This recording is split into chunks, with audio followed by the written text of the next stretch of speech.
For this problem, calculate the resultant of the system. This is essentially the same lang sa previous item natin. And the next is to compute the angle of the resultant from the x-axis in degrees. But, di ba kanina, yung binigay are distances, hindi angles. So, let's first look at this force. Itong 100-pound force, parang naka-flat yan siya sa xz plane. So, it doesn't have a component along y. So, meron siyang component along x, which is pa-forward, and it has a component along z, which is parang acting upward. However, itong F2, it has a component along x, y, and z. Bakit? Kasi meron siyang inclination patungo sa xy plane, which is 53 degrees, and then it also has another inclination patungo sa xz plane, which is 70. Yan. So, gagawin natin is papahigain natin yung 200-pound force, diba? Pwede natin siyang pahigain pag kunin natin yung component niya along dito.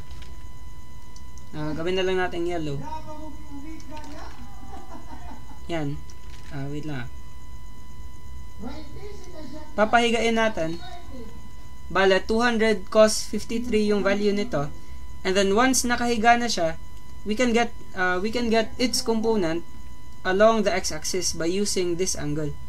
Yang 70 degrees. Now, if this is 70 degrees, then this angle, yang nasa likod, must be 20 degrees. Yan. So, kailangan natin yan. So, first, we have to sum up forces. Kailangan kasi natin yung resultant. Sum up tayo ng forces along x. Now, along x, ito yung positive direction ko, yung pa-forward. Ito naman yung positive ko along y. Ito yung positive along z. So, summation of forces along x. By the way, hindi yan equal to 0 kasi this is not in equilibrium. So, we have 100 cosine 44 para makuha natin yung component along this line. Yan. So, cos 44. Yan.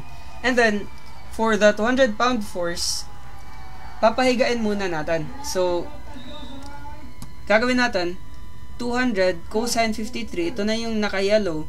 And then, para makuha natin yung force niya along x, we have to multiply it by cosine 70. Para yung nakahiga, parang makuha na natin to. Yung component niya na pa-forward. I hope clear lang.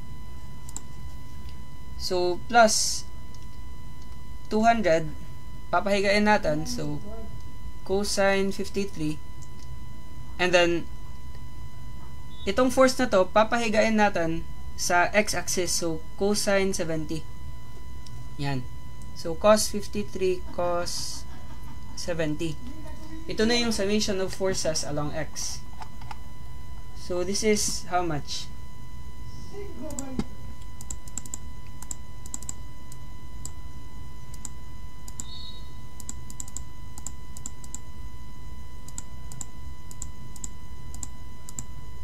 Magiging 113.1. Yan. Now next, we can sum up forces along y naman. So along y,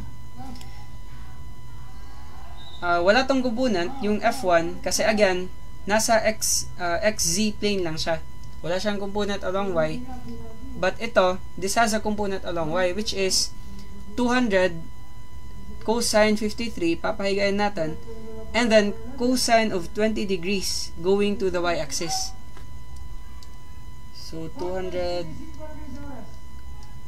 cos 53 and then cos 20. So, yung value nito is cos 53 cos 20. this is still 113.1. Yan. And then yung FZ naman, this is ito 100 sine 44 to get this component along the z-axis.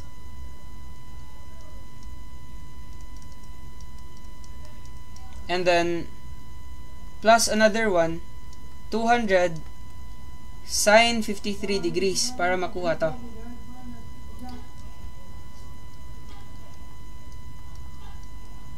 Yan. So, total natin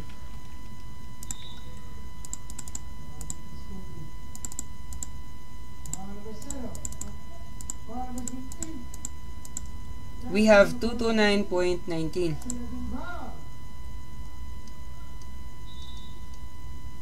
Yan. Lahat yan sila naka-pounds.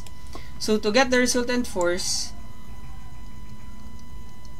we have square root of 113.1 squared plus another 113.1 squared, or pwede mo yan silang i-join pag sa calculator na, and then plus 229.19 squared. Yan. So, square root of 2 times 113.1 square natin plus 229.19 squared. So we have 279.48.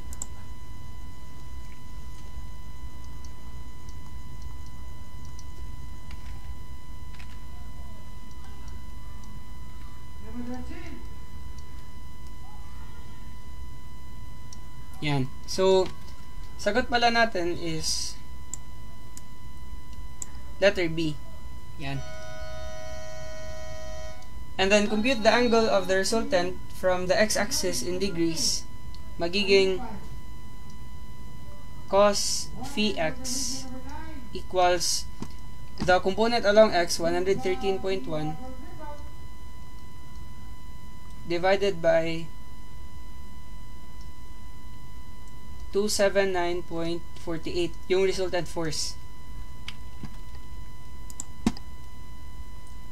So,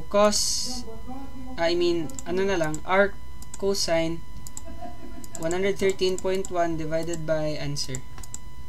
So, 66.13.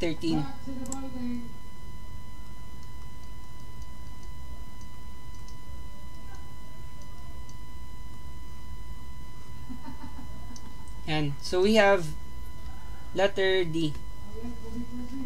Yan.